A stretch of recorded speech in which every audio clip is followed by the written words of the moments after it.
Hey friends and fam, it's John and this is JMART Cast, your destination for Monday morning insight about physical and financial health. What's going on? How are you? Great to be back.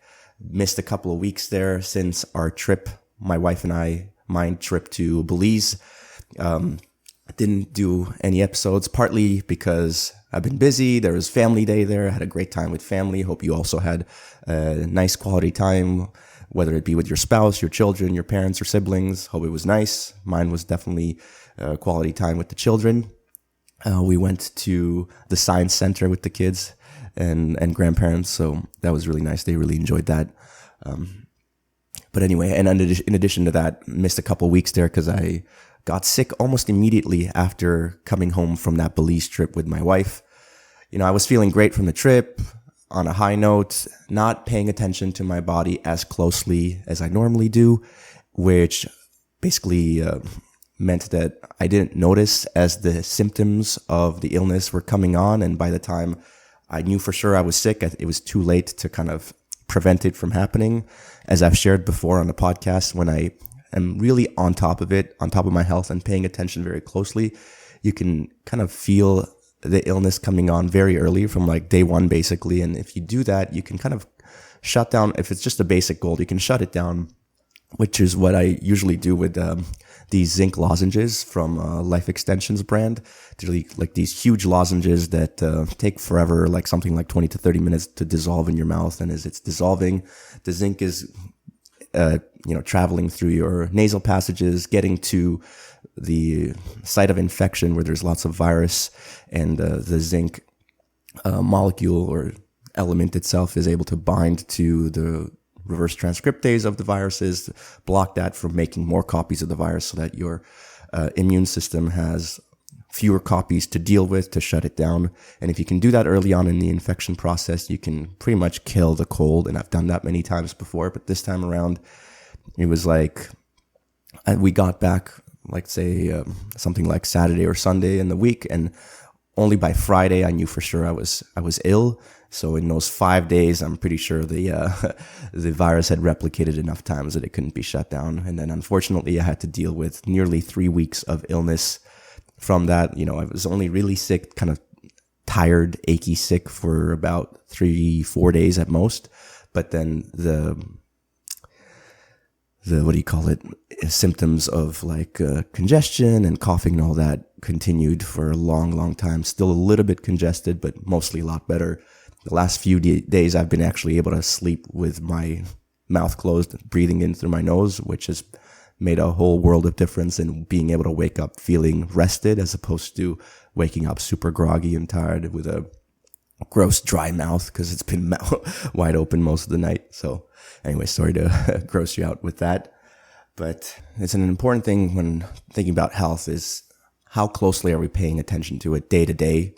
Because like I said, if we're able to notice these things right from the start, we can squash them and prevent them from getting worse, which is why I was thinking about that Aura Ring. I don't know if people use Aura Ring very much. I haven't used it myself. I have a couple of friends who use it, but that thing's really good because it kind of in the mornings, it gives you a readiness score based on the sleep you've had. And I think it also factors in your heart rate variability. And with that, it can kind of tell you whether you're starting off the day on the right foot or perhaps not so well. And with that readiness score, that could be a really good way to indicate to yourself whether you're, possibly sick or not. And, if you get that readiness score and it's low, then you can maybe pay closer attention to how you're feeling, perhaps feel that little bit of tingle in the back of your throat that's going to develop into a worse cough or something, and then start the routine of trying to get yourself better. So maybe that's something I'm going to start to incorporate, not necessarily get an Aura Ring, but in the mornings have like a little journal that I write how I'm feeling in the morning, just a little quick check-in. Am I feeling okay? How's my congestion? How's my throat? How's my energy levels? Am I achy? Might be a good idea to incorporate that in the mornings to give me a better idea of how I'm feeling, and then that will dictate the rest of my decisions and actions for the remainder of the day or week, whatever, right? Anyways, so that's what I'm thinking from a physical health perspective, from a financial health perspective. I've been paying a lot of attention to kind of world events related to Bitcoin, because really, I think if you want to have good financial health in addition to good physical health, really you should be at least partially learning and investing in Bitcoin. That's my idea. That's my opinion. I'm sharing this with friends and family because I want the people closest to in my life to benefit from the knowledge that I've gained from learning about it. But kind of let's move away from Bitcoin a little bit and just talk about global events and how they're related to Bitcoin. So one of the things that I haven't talked about that happened in the last 2 or 3 weeks that I haven't been doing an episode was Tucker Carlson went and did an interview with Putin, Vladimir Putin, the president of Russia.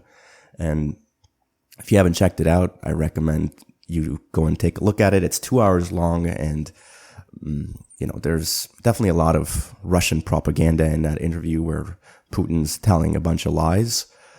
For example, one of the things he tries to say is that Russians and Ukrainians are like the same people, and there's not much difference between them. And, he's trying to whitewash Ukrainian history to kind of be like, oh, they're the same as Russians. So, which is not true. I think there's a lot of similarities between Ukrainian and Russian culture and history, but there's all very distinct differences as well. I've lived in both countries, only for like 2 or 3 months in Ukraine, but it's long enough to have understood what it is to be Ukrainian versus what it is to be a Russian, where I lived actually for 3 years. And one of the things that he said is that in Soviet era, they try to like, what did he say? He said that during the Soviet times, where Ukraine was part of the Soviet Union, they try to emphasize the Ukrainian language more and the Ukrainian culture over the Russian one, which is completely false. During the Soviet times, they try to emphasize the Russian culture over all the Soviet republics, way more so. So that's a complete lie. But some of the things that Putin did say did make a lot of sense, and they weren't like actual lies. For example, he criticized America for using the US dollar as a weapons kind of system to put sanctions on a bunch of countries. And he's like, this is a bad mistake, because the whole power that the US has is through the dollar, is through the fact that everybody wants dollars. So if you're limiting some people's ability to use dollars, what you're doing is you're sending a signal to the rest of the world that if you step out of line with America, the US dollar is going to be taken away from you. You won't be able to use it. So that makes people think twice now about accumulating US dollars as a way of preserving their wealth. And so if the world doesn't want US dollars, the US is screwed. He's like, I think the direct quote is like, do people in office and actually know what they're doing? Like, this is like, he goes, I don't want to use strong language, but this is stupid. Anyways, that was the highlight, I think, for me of the Putin interview. But the other thing about it was just the contrast of having this 2-hour long conversation between Tucker Carlson and Putin, where Putin for the first half hour gives like this long detailed history about Russia and Ukraine, history lesson about Russia and Ukraine. Meanwhile, I think on the same day, it was like maybe a day after, it was like the Superbowl, right? And during the Superbowl, you have like this commercial with Biden complaining about how shrinkflation is making all his favorite snacks smaller for the same price. And this is like what he's talking about, right? It was like, on the one hand, you see Putin giving a serious interview where he's like talking about the history of Russia in great detail without like referring to any notes. On the other hand, you got the American president doing a commercial about how shrinkflation is bad and all his processed foods that he loves eating are getting more expensive. It's like such a joke to compare the two. And then an additional contrast between those two was also, I think around the same time, maybe 1 or 2 days apart, was the speech that President Bukele, the president of El Salvador, gave after his victory, where there was a democratic vote for the new president, and he won by a landslide, basically the biggest margin of victory in any democratic vote. He won it, and then he had this amazing speech that he gave from their government building, like their White House equivalent, to a large group of people. Like, I think when you look at the video, you see tens of thousands, if not 100,000 people gathered in front of this big palace building as he's giving his speech. And it's a great speech worth checking out. But yeah, just the contrast of seeing these three men, one decrepit old man, they can barely keep it together. They can barely keep it together and doesn't talk about anything real or important. Then you got the other old, ruler who is a lot more there and kind of in his mental faculties, but is an old school kind of leader who rules with, I guess, might, as opposed to like ruling for the people. He's just like ruling for himself. And then you got the new guy that's actually the democratic leader elected by people, actually helping people by putting prisoners in jail. To me, the way I looked at it was like the ghost of Christmas past. That's Putin. The ghost of Christmas present. That's Biden, like currently in power but soon to be out, right? And the ghost of Christmas future. That's Bukele, leading his country into the future with kind of like bright future ahead of them. Oh yeah, and then there was one more contrasting figure there. Of course, Donald Trump. He just had a $350 million fine put on him in like New York courts for taking out a loan and paying it back fully. So dumb. This is the world we live in now, where the political opponents are targeted with the justice system. This used to be stuff that you would read about in history books about like Soviet Russia, but now the West has caught up with Soviet Russia. It's kind of a sad thing to think about, but that's the world we live in. Yeah, New York's just going completely to shit. Like I saw in the news, New York City's mayor is talking about how all the migrants coming into New York, they're going to give them $10,000 debit cards with no requirement for ID whatsoever. Just whoever comes, give them a $10,000 debit card, go spend it. Yeah, that's going to help things a lot for sure. There's not going to be any people scamming that whatsoever. Speaking of migrants, I don't know if you guys have been paying attention to this at all, but the U.S. southern border is pretty wide open, and there's millions of people coming through. And if you don't think they're coming through there and then going all the way up to Canada, you are, living in La La Land. That's definitely happening. There's people coming in from the southern border of the United States that are making it all the way up to Canada. So who knows what this is going to lead to, but it's not good things. Like, borders are there for a reason. Obviously, as an immigrant, I'm okay with immigrants coming to Canada and the United States, but you got to do it through a legal process. We got to, at the border, check who's coming in, whether they're going to be, people worth having, right? That kind of stuff. Or are they coming in just to, stir shit up and break shit up and, kill people, be just bad human beings, right? If you're just going to let people in, without any way of checking them, then obviously bad people are going to come through. But anyway, it's not something that's it's something completely out of my control. So all I can do is point it out, talk about it, but I'm not going to feel one way or another about it. It's just the way it is, unfortunately. Anyway, speaking of Tucker Carlson, the Putin interview wasn't even the biggest interview, I would say, that happened in the last 2 or 3 weeks that Tucker Carlson did. The more impressive one was with an interview with someone named Mike Benz. So who is this guy? Mike Benz is the executive director of the Foundation for Freedom Online.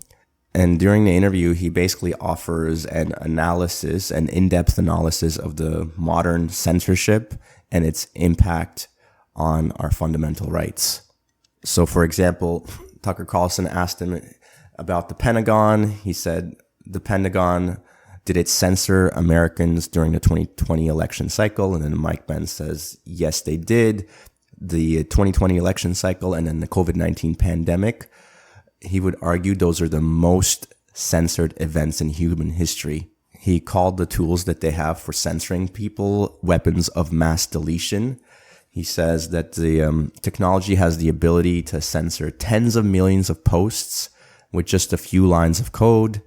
He talked about a government-funded virality project which identified 6 dissident narratives about COVID-19, and he broke them down into subclaims for monitoring and censorship through machine learning models, and they aimed to control the spread of this information that would be harmful to the official narratives and to official individuals such as Tony Fauci.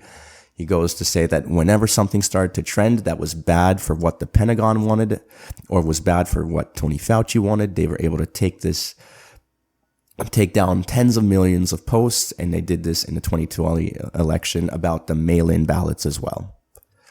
Yeah, it's crazy stuff. He just talks about how basically the CIA is using all the tactics it used for creating revolutions all around the world. Now it's like aimed that ability, that action internally towards the American people as opposed to the international community. Even if like half or less than half of what this guy says is true, is mind blowing. It's freaking crazy. So worth checking that interview out too, Mike Benz on Tucker Carlson. All right, the last couple of things I want to touch on was the whole Navalny thing that happened. So Navalny is a political opponent to Vladimir Putin in Russia who, I think he survived one assassination attempt, and then he came back to Russia and got arrested, and he's been in jail ever since, or prison, and he just recently died pretty soon after the Tucker Carlson interview with Putin. I think maybe Putin was hoping that the propaganda that he was supplying through that interview would make him look good and America look bad, and that way he could get away with killing Navalny, and people would just be like, that couldn't have been him. Definitely was. I'm sure he killed that guy, which sucks. That guy was, from what I've seen and heard about him, was a good dude and had courage to actually stand up to a dictator like Putin, which is, it takes balls of steel to do something like that. But as everyone was criticizing Putin for this alleged murder of his political opponent, no one's talking about the fact that U.S. at the same time is working on the extradition of Julian Assange, where he's supposed to spend over 100 years in prison, in a prison cell, when they do extradite him. So it's come on, man.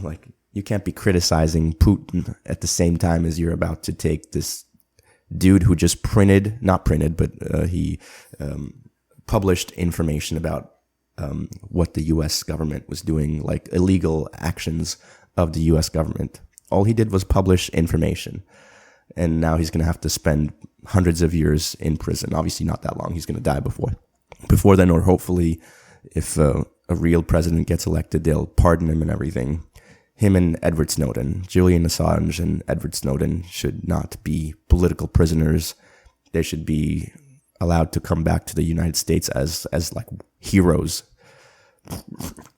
I guess Julian Assange is an American, so he doesn't have to come back to the United States. He can just go back to Sweden. I think he's Swedish. But yeah, this is the world we live in now, where political opponents get killed and journalists doing their job get imprisoned. But while all this is happening, Bitcoin is just running smoothly. TikTok next block. We are sitting at block height 831,987. Price of one Bitcoin is trading at $51,656 and $1 will buy you a fraction of a Bitcoin. Remember, one Bitcoin can be subdivided 100 million times. In dollars, a dollar gets subdivided into 100 cents. For a Bitcoin, it gets subdivided into 100 million sats, or satoshis, sats for short. So $1 will buy you 19,035 sats. That number is going to trend lower and lower, meaning the price of Bitcoin is going to go higher and higher as we're going into a bull market in this and next year. So be prepared for that. Friends and fam, don't let crappy articles about how Bitcoin is bad for the environment and other things like that, where they put fear, uncertainty, and doubt into your mind about Bitcoin. Don't let those things get to you. If you have any real questions about it, please reach out and ask me. You can email me at jmartfit@substack.com. You can reach out to me on social media at jmartfit on Twitter and X or Instagram too. And I'm on Nostr as well. Just reach out if you have any questions. Happy to answer. But yeah, most importantly, just don't rely on Google searches to give you answers, because those things are so biased. They will not give any real information anymore. Like, look at this Google AI image tool that they just released that lasted like less than a week because it was so woke that when people asked to generate images of white people, it wouldn't do it. I don't know if you guys heard about this, but like you could go to the Google image generator, I think it was called Gemini, and ask it to give you images of the founding fathers or images of like Vikings, of like whatever group of people that are like very explicitly white. The image tool would not actually generate images of white people because it was so woke that it would take your prompt and then add wokeness to it and then release images of like, you know, black people. Not that there's anything wrong with black people being like generated images of them, but you know, if you're asking for an image of founding fathers, you don't want to see, like, unless you're doing it as a joke, if you want it to be like very accurate, then there shouldn't be any black people who are founding fathers or who are Vikings, like, obviously, right?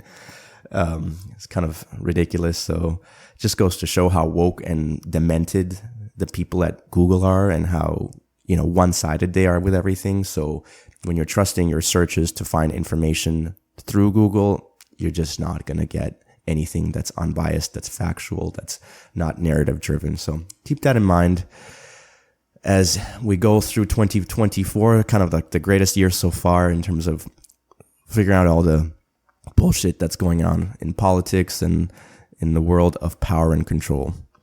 More and more is being revealed, and we're here to witness it and protect ourselves through being involved in Bitcoin. So friends and fam, learn about Bitcoin, invest in Bitcoin, and let's get to freedom together. With all that, we've come to the end of the podcast. Thank you so much for joining me again this week. I appreciate you all. I really love for you all to please leave a comment or send me a message at jmartfit@substack.com. Like I said, you can also reach me through social media and Nostr. All the links are in the description. Love you all. Have a good week. Stay active. Be grateful. JMART out.